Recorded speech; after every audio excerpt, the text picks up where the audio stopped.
আমি যখন ছোট ছিলাম খেলতে যেতাম মেঘের দলে। একদিন এক মেঘবালিকা প্রশ্ন করল কৌতূহলে, এই ছেলেটা নাম কি রে তোর? আমি বললাম ফুসমন্তর। মেঘবালিকায় রেগে আগুন, মিথ্যে কথা, নাম কি অমর হয় কখনো? আমি বললাম নিশ্চয় হয়, আগে আমার গল্প শোনো।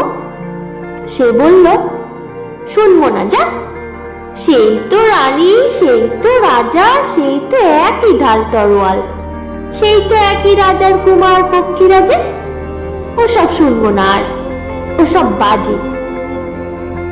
আমি বললাম তোমার জন্য নতুন করে লিখবো তবে। সে বলল সত্যি লিখবি? বেশ, তাহলে মস্ত করে লিখতে হবে, মনে থাকবে, লিখে কিন্তু আমায় দিবি। আমি বললাম তোমার জন্য লিখতে পারি এক পৃথিবী। লিখতে লিখতে লেখা যখন সবে মাত্র 2-4 পাতা, হঠাৎ তখন ভূত চাপলো আমার মাথায়। খুঁজতে খুঁজতে চলে গেলাম ছোটবেলার মেঘের মাঠে। গিয়ে দেখি চেনা মুখ তো একটিও নেই তল্লাটে। একজনকে মনে হলো ওরই মধ্যে অন্যরকম। এগিয়ে গিয়ে বলি তাকেই, তুমি কি সেই মেঘবালিকা? তুমি কি সেই?